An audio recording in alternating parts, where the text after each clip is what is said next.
Hello, you. I had to. It's the day. I finished all of it.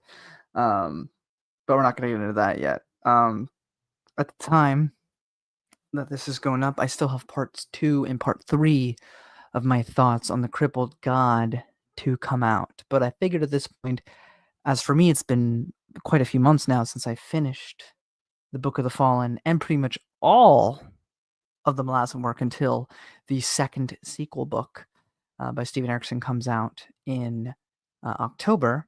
Because from your perspective, you still got 2 more of the Malazan Book of the Fallen Crippled God videos to come out from me. There is still the prequels by Esselmont and Erikson. We still have the sequel book. We still have the last couple Esselmont books, Blood and Bone and A Sale. But I read those a while back. So I'm not going to have any spoilers in this section. Because if you want spoilers, you can go watch my reviews. This is purely why I rank all of the stories that I've read so far. Of course, we're still getting more stories. And then, of course, I finished You, which happens to be one of my favorite shows that has come out in recent memory. And so I wanted to give my overall thoughts of that show, including season 5, because I really don't see a place for it on my channel because it's not the type of thing I typically review. So I thought I would just throw it at the end of this. But for all of you who don't care about that, then the important part is Malazan, and that's the first half of this. So also we got Brennan in the chat. Yo, what up, bro? Hey, Liam, how you doing? Did I say Liam? Yeah. But here's the tier list. So I'm just gonna go in the order that they give me. So non-spoiler, we have the first prequel book by Erikson, which is Forge of Darkness, which of course takes place before any of the Malazan books or the Esselmont books. And so Forge of Darkness, I thought was super powerful and super stellar, and it is easily getting an S. The sequel, we're still waiting on the ending, the finale of this prequel series, but Fall of Light was a bit harder for me to get into. On a reread, I probably would appreciate it more. That being said, it still had much to say, so I'm probably going to give Fall of Light as well an S. These are just both stellar works, and I can't wait to see the conclusion by Erikson. I haven't even made it yet. What do you mean? You've heard about You, but if you are still not an adult, I would wait to watch it till you are of proper age. And if you are hearing what I'm doing with my voice, I am purposely changing it to how the main character talks in his head. He kind of has a bit of a gravelly tone as he speaks in his own mind, and we get his inner thoughts. Also, when I was in high school, people used to say that I looked like Dan Humphrey, who was another character that the character who played, or the actor who plays Joe Goldberg played in Gossip Girl. So there is that as well, which I don't agree. I think I look nothing like that man, but I appreciate the compliment because he's a beautiful, beautiful man. No homo, but he's gorgeous. He also has such a smooth voice. Uh, it's so calming to hear it, even though he's a terrible human being. Um, Memories of Ice is solid. Awesome, Brennan. Let's see. We're going. He's actually reading. He's actually getting through it. It is indeed, Liam, based on a book. It is written by a lady, just like Dexter is also based on books. Though I personally feel the show of Dexter is better. As to the books of or a book, I don't know how many books there are, but I can speak to that. He has a wonderful voice. What can I say? What's up, Fine Editions? You're going to watch You? Then, sir, I hope that you also plan on reading Dexter when you have the chance, because Dexter is also fantastic and similarly has the plot device of having the main character have inner dialogues. Oh boy, prepare to cry. Prepare to cry. I don't know if you need to watch. It's not necessarily for everyone, but if you're for it, you will be very for it. And yet somehow Dexter, who murders serial killers, and generally we would all say is not a good person and is troubled, I would still argue objectively is a better person than Joe Goldberg. Yes, you definitely need to watch Breaking Bad and Better Call Saul. They are two of the best works of fiction that I've ever watched in my entire life, and to say that is to whenever you overhype a show like that, you you tend to ruin it for a watcher. And it's certainly not, it's not the second coming of Christ, but they are very, very, very well written pieces of television. You will never feel like you may watch a show and be like, well, that doesn't make much sense for that character, or this is kind of a dumb plot point. If there is something that if there's something dumb that happens in the show, is because it makes absolute sense with the characters that you're watching. There's never a moment when you are watching Breaking Bad or Better Call Saul that you feel, man, that was written poorly. They didn't think that out. No, everything that is done with meticulous detail. There's not a single thing. Is anything perfect? No. But it is some of the best writing you will ever find in a visual medium. Oh, yes, absolutely. You really should watch Better Call Saul. It is phenomenal, but so is you. Anyway, this is not about you yet. We are on Malazan without spoilers. Um, not even just acting, not even just acting. The writing, the cinematography, the camera work. I guess that is cinematography. I already said that. Everything about this show is phenomenal. And then Better Call Saul somehow manages to be even better, in my personal opinion. Um, anyway, moving on, we have Gardens of the Moon, which started it all by Steven Erikson, which was originally meant to be a movie script, but did not get turned into one. I like it. It is fun. It is a solid read, but compared to everything else in the series, I'm gonna have to give it, if I'm being completely honest, probably an A. Cannot give it S tier. I think that's unfair to give it that. Deadhouse Gates, if this was back in the day, I would have given it a C. But after ruminating and ruminating and ruminating and ruminating and ruminating over it, it cannot be anything less than an S. And then we move on to Memories of Ice, which, surprise, surprise, easily gets an S. We move on to House of Chains. Now, if it was just a certain section of the book, it absolutely would be S. But as it stands, I feel like the later parts of the book kind of drag a bit. And all of it's still phenomenal storytelling, but not absolutely the best that this series has to offer. So I'm going to give it a solid A. As for Midnight Tides, everybody should know this was uploaded on my birthday, not on purpose, just happened that way, but it turns out to be my favorite Malazan book. So Malazan Book of the Fallen, Midnight Tides is an absolute S. The Bone Hunters is really solid, and it's really going to depend on the person reading it. I'm going to give it an A, but I think it's completely respectable to give it an S as well. Yeah, I feel comfortable putting it there. Same with Reaper's Gale, which I also really like, but I don't think I could give it an S. Toll the Hounds, on the other hand, very, very different type of book from what came before, and yet very similar. And for me personally, this is really going to flip on who you are, but I'm going to give this an S. Oh, yeah, absolutely. And it only gets better the more you think about it. That's fair, Brady. And then we move on to Dusted Dreams, which I'm going to be honest, I'm torn. It's Steven Erikson, so I feel like it is wrong to put it anywhere lower. But I also don't feel like it's on par with Reaper's Gale or any of the things on here. So I'm personally going to give it a B. I apologize. And then, of course, The Crippled God. My oh my. It's a fantastic finale, but do I also think it's as good as the books on S? Not really. So I'm gonna give The Crippled God an A, very respectable A. Ian C. Esimon's Knight of Knives, a respectable C. I think the writing was all right. You cannot, when getting in Esimon books, try to compare it to Erickson. You're going to be immediately disappointed. And if you do that, you're not going to have a fun time. Don't do that.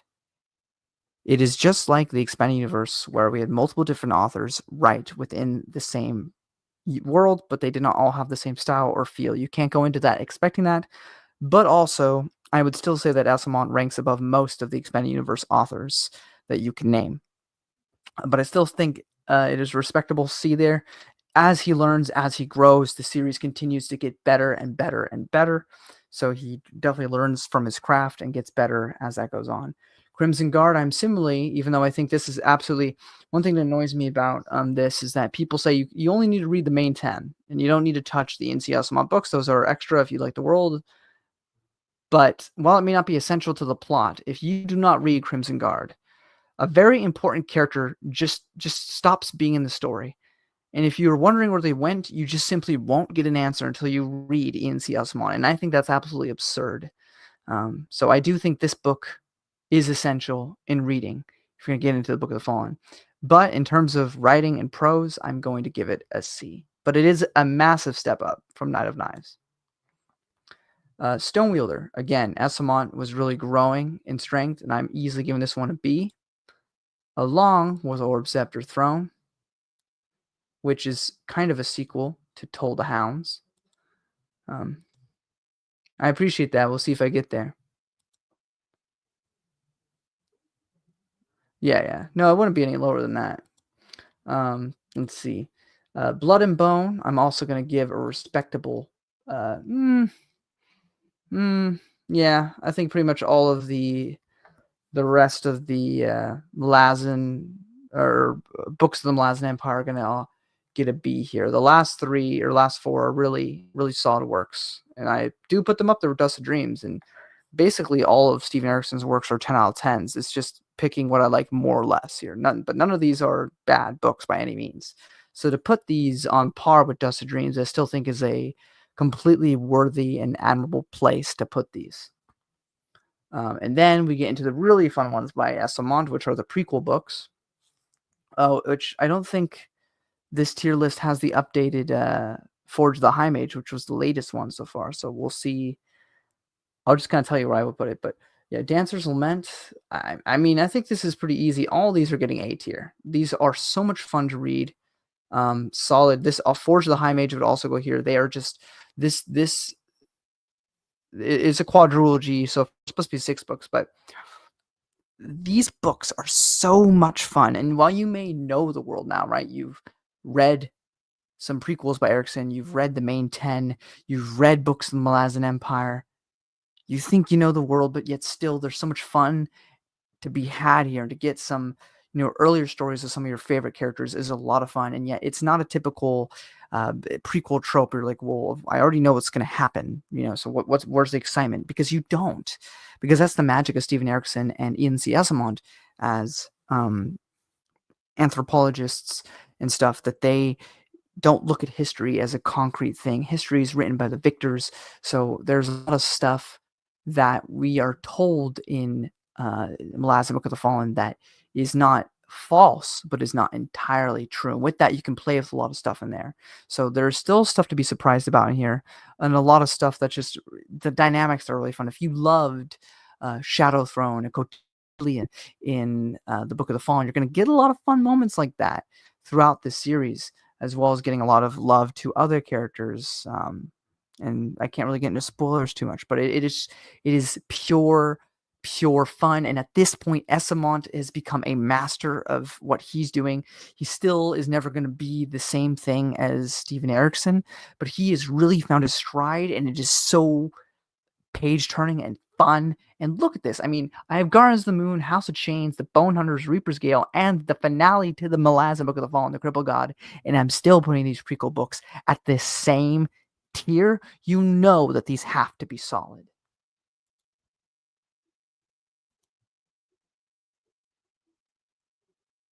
What do you mean the Arnold Conan? Well, oh, wait. Oh, I see. I didn't miss this.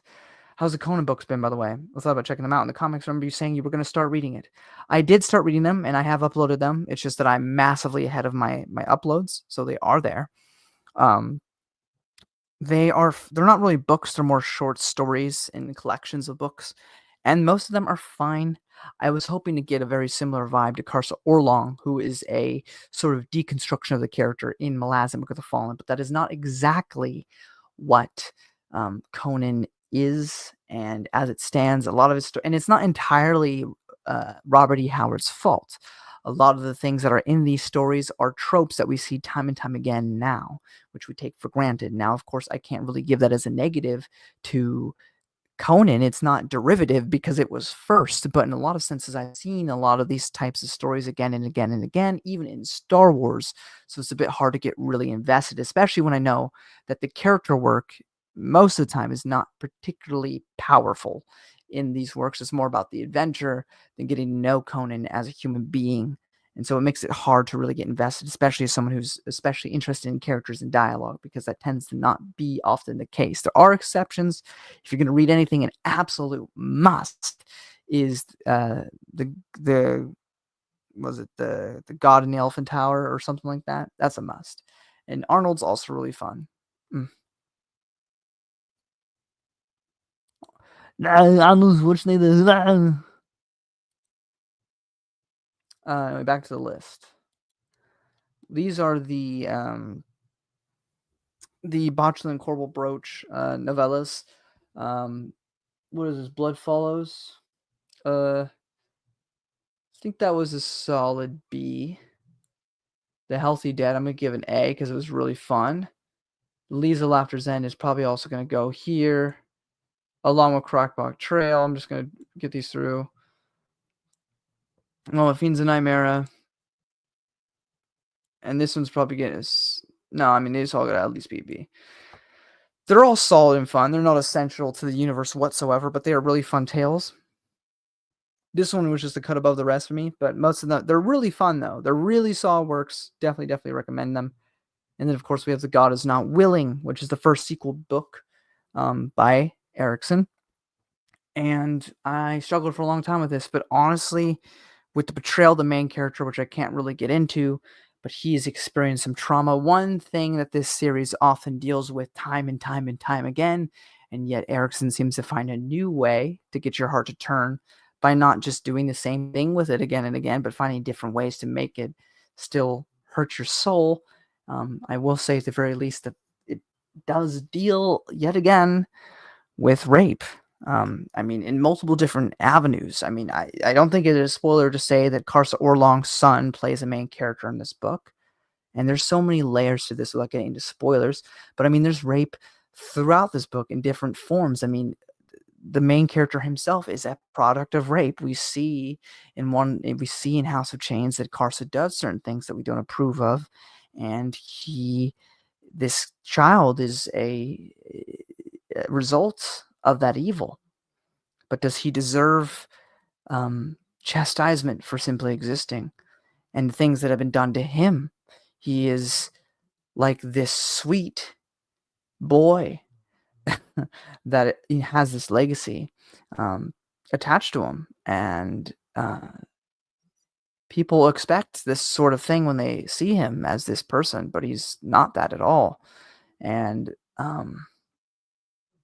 yet so many people kind of like gravitate to him, like this is like KOTOR 2 or something with the player character from that, Mitra Brick. And so many things to say. And this is another case of kind of a Dead House Gate situation where initially I would say this is a solid A. When I think about this book more and more and more, I have to say it's one of the more powerful of Stephen Erickson's works, and so I must give it an S tier. And with that, you have my list. So far, anyway, of what we currently have. Of course, this is also missing Forge of the High Mage, which would be here as well for Ian. He also wants prequels. But that is my list for the Malazan Book of the Fallen universe. So far. Oh, why thank you, Brennan.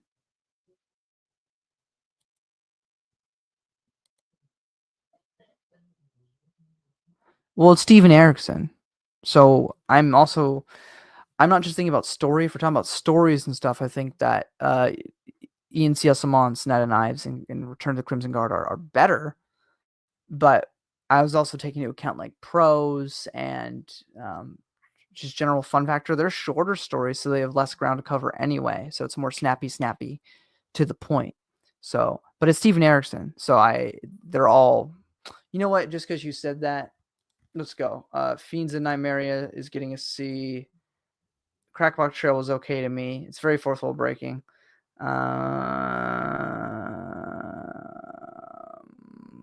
This is also probably in there. This is also probably going there.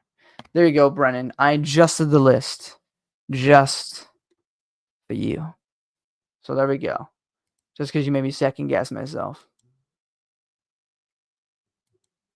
But now I have spited you.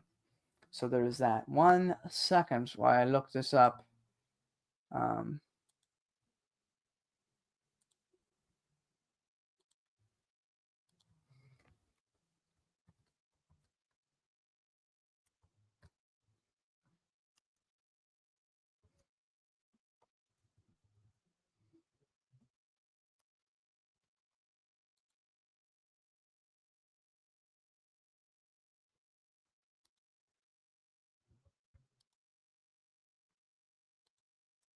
1 second. Sorry about that.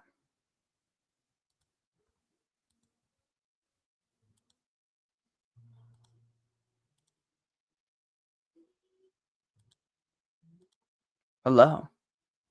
You. And now I will try to be spoiler free in case you haven't watched the show at all. I will be giving non-spoilers for most of it. I just want to give my general thoughts on all of it. I am going to give general beat for beat plots of each season. It shouldn't ruin your enjoyment though.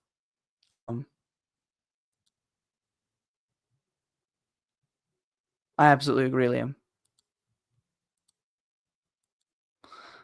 I will say so.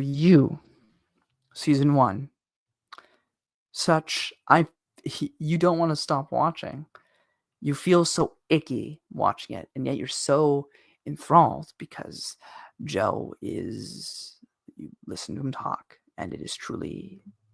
It's hard not to get captivated with his smooth voice and the way he speaks in his own head, but you quickly realize what a monster this man is.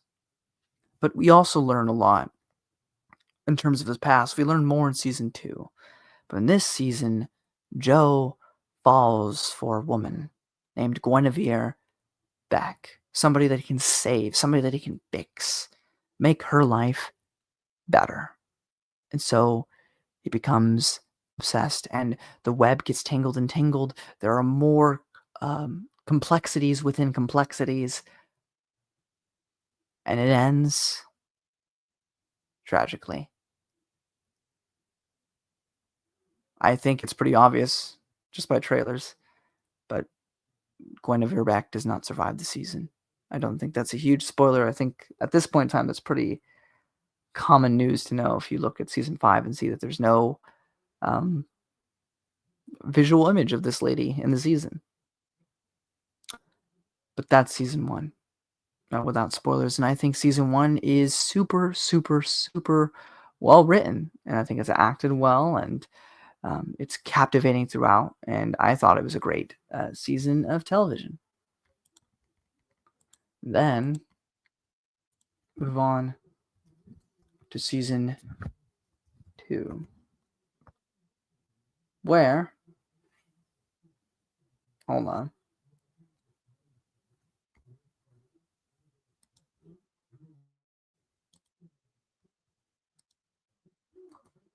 alrighty,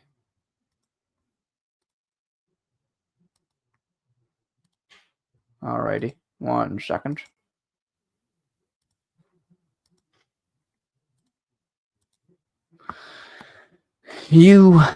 Season 2.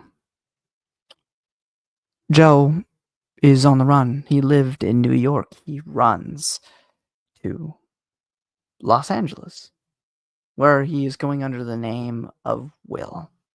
and he promises not to fall in love ever again, to live his life alone, as to not harm anyone because he's in denial of who he is. And so he meets Love Quinn and quickly and deeply falls in love with her. More complexities, more webs, more deaths. But it ultimately ends with Love Quinn saving him. As he learns that she is just like him, but a female. But you know what's really telling about Joe? He claims he wants to find love even though he's a murdering psychopath. And he deserves prison. So does she.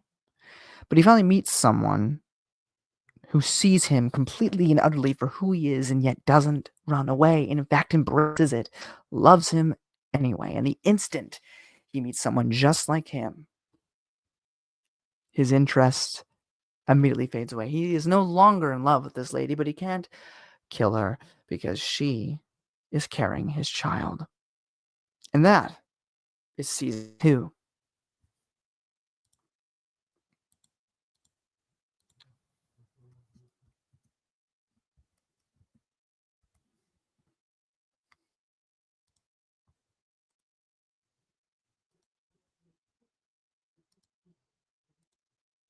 And then we move on to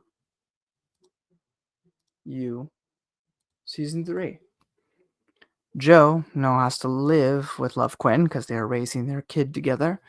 All the while, there are tensions rising in the marriage throughout, and Joe, as he so often does, starts falling in love with other women, which ultimately culminates in the ending, where, well, let's just say he is no longer married by the end. I guess I'll leave it there. Season 3, I did not like as much as the first 2 seasons.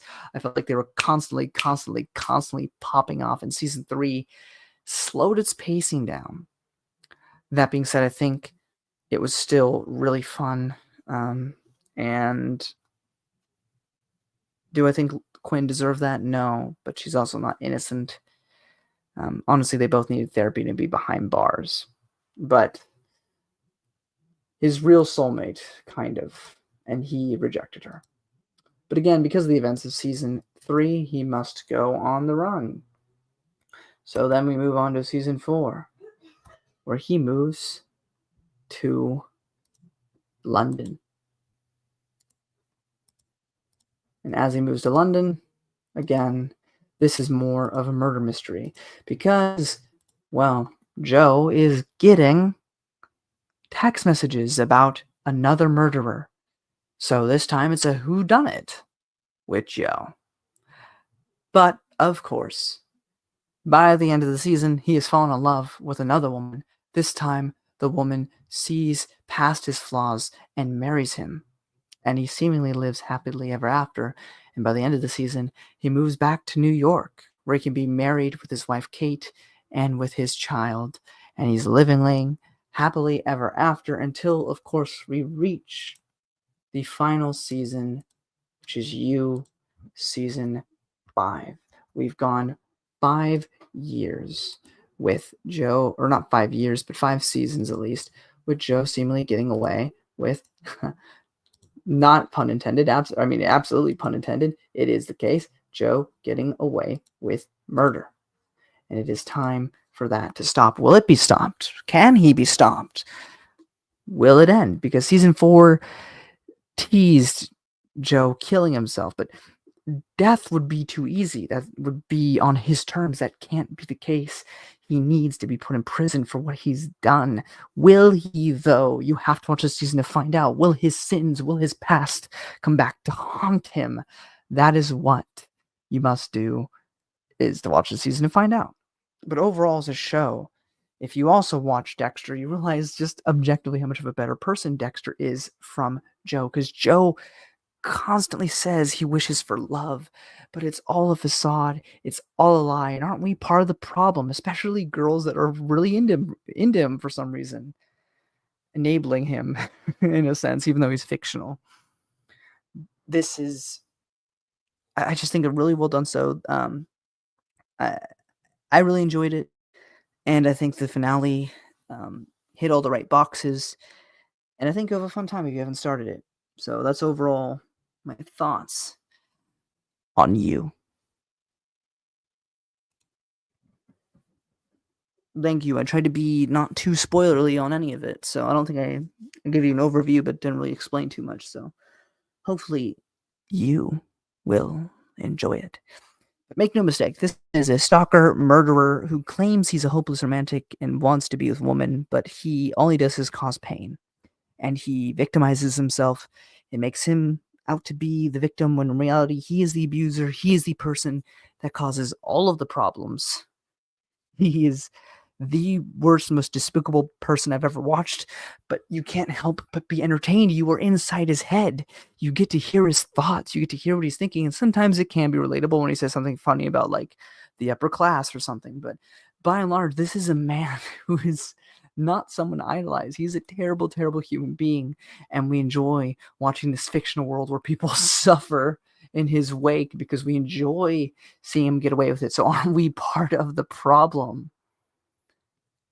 At the same time, we know for sure that in the end, justice will be served. I mean, probably. You gotta watch the show to find out. But it is a show so worth your time. And so is Dexter. It has its ups and downs, but Dexter, again, is a better person by and large than Joe Goldberg, who's just awful. Just an awful, no good person. Anybody who defends him, they need help. I mean, Dexter needs help too, but he somehow lives a consistently better life on the day to day, even though he murders, serial killers than Joe Goldberg does. Also, there's all these edits on like Instagram and things of people putting Joe up against Dexter. I'm sorry, let me set the record straight for you, Rob, because I'm right, you're wrong. There is no competition here. There is no competition here. All Joe does primarily, 90% of the time, is kill helpless women. Let alone he's killed a couple guys here or there. In the act of surprise. Dexter primarily takes out sometimes women, but men tend to be serial killers more often than women. And he does that on a weekly basis. Okay? He kills other serial killers on a weekly basis. Joe, at best, if they were to be in the same universe, is an entire episode for Dexter to solve. But the more reality here is that Dexter's calling his wife on the phone, asking what she wants for dinner as he's finishing up carving Joe in the opening credits to an episode. Joe is nothing to Dexter. I am sorry. Yeah, basically, Liam, when Dexter is not killing people, he's basically a socially awkward, autistic guy who's actually quite likable when he's not murdering people. But then, even then, when he's murdering people, it's people that are murdering other people, which we are not God. We should not take the law into our own hands. But at the same time, it's not like he's killing people that will be missed.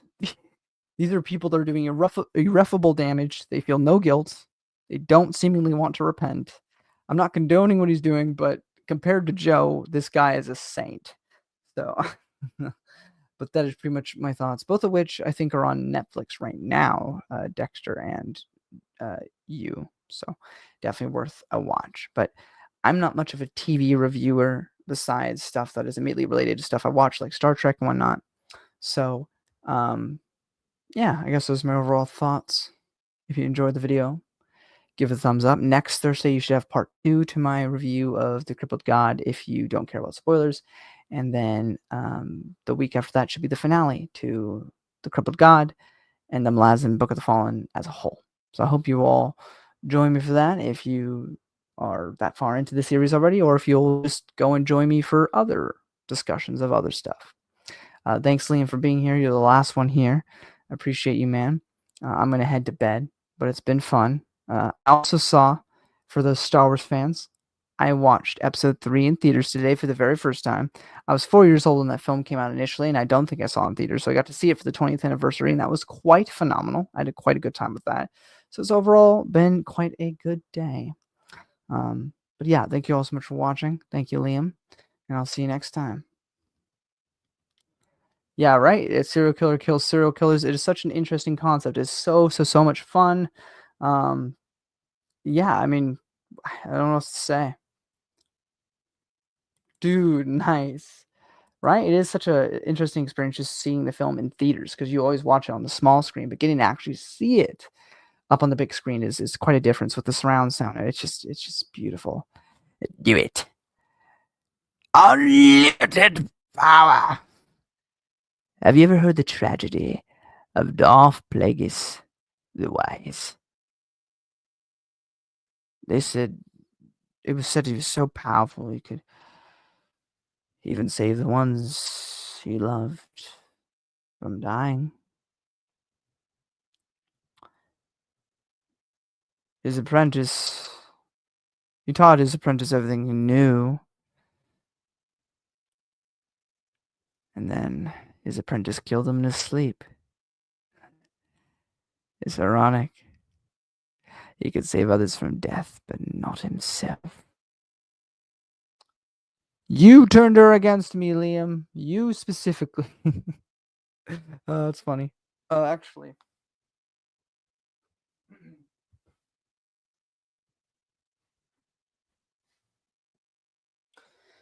Hate Joe with a passion. Love the actor though. He's a phenomenal guy. It seems like.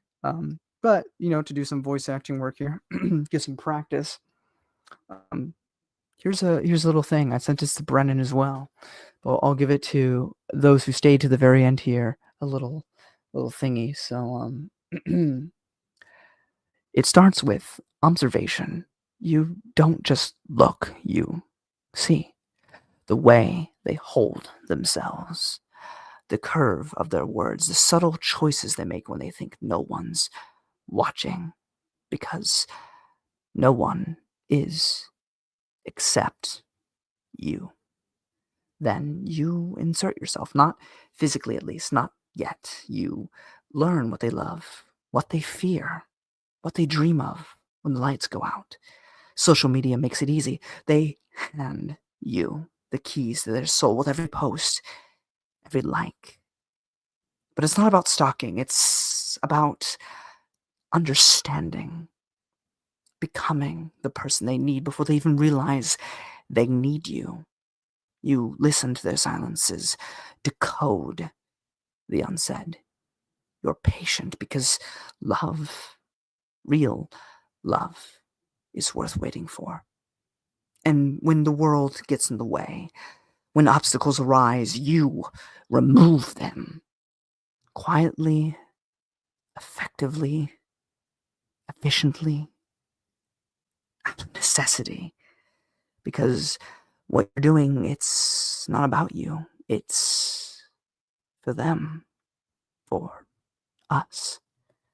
The key is always control. You have to stay composed, even when the heart races, even when the stakes rise. The ultimate goal, to craft a perfect story. A love story where you're not the villain, you're the hero. This is something I saw somebody send on an Instagram reel. They had it in the comments. I thought that was really funny. Um, Anybody who tries to be like Joe Goldberg, you're a terrible person. Don't do that. It's not the way to find love. And even if you have to be alone forever, it is better than being Joe Goldberg. You ruin more lives than you help.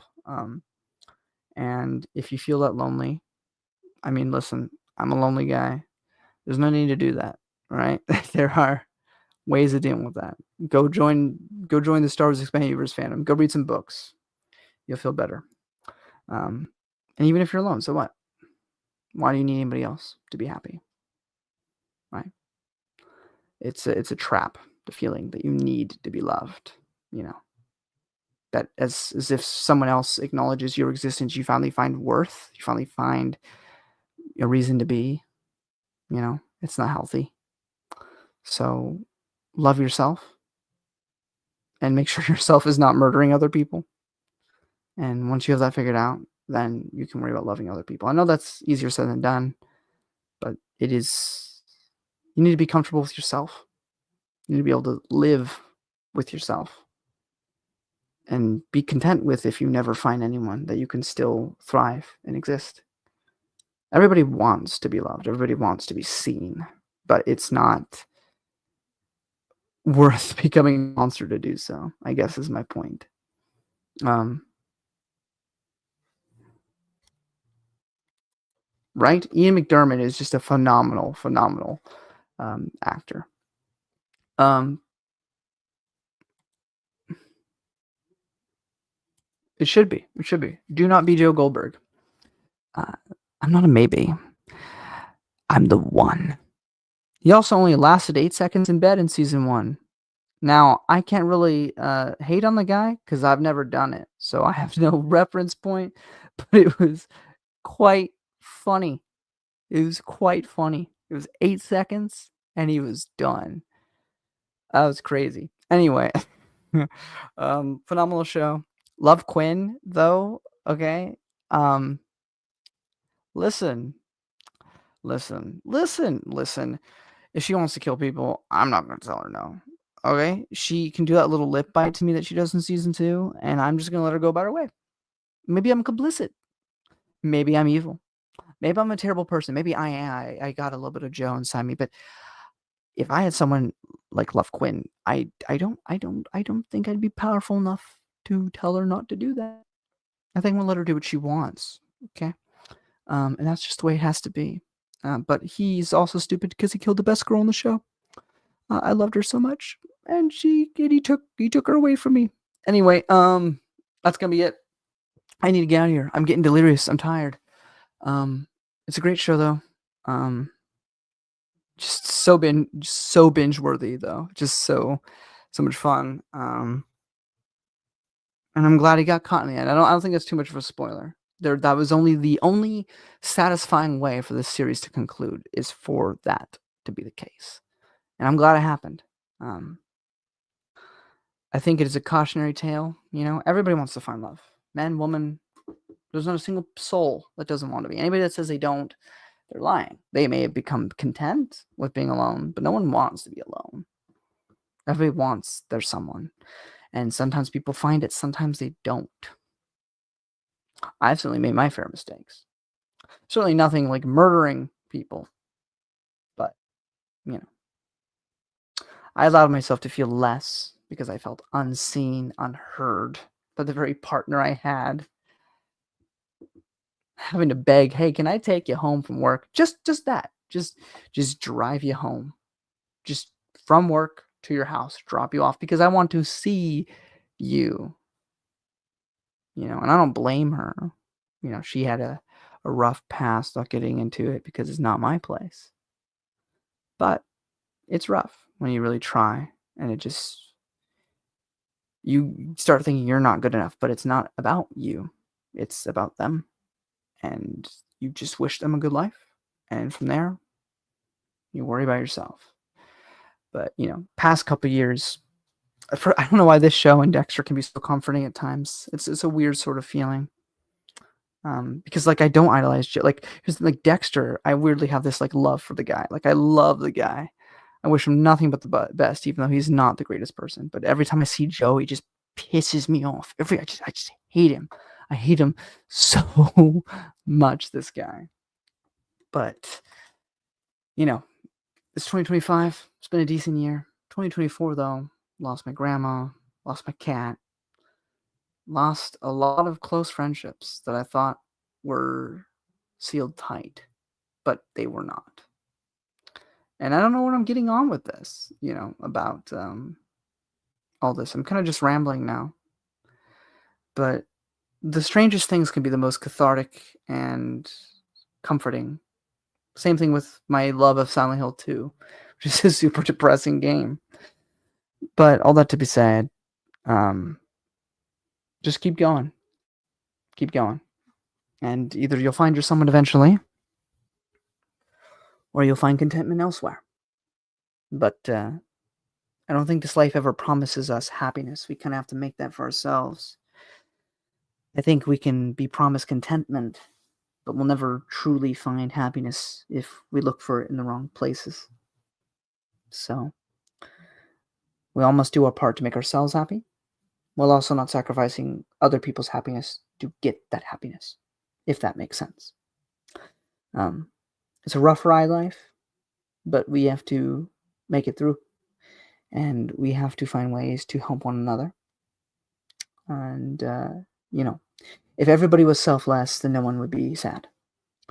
But that's the problem with relationships is a lot of times if you're given 100%, the other person's given 30. And that's where the divorce comes in and other things. It's simply a lack of equivalence. Um, anyway, there's your wisdom for the night. I'm getting delirious. But sleep well or have a good day, depending on the time zone that you're watching this in. And I'll see you next time. And thank you, Liam, for being the consistent viewer throughout. And I would love to know, DM me, Liam, when you're watching you. I know I will certainly be watching you again sometime. Anyway, until next time, I'll see you around. Bye bye.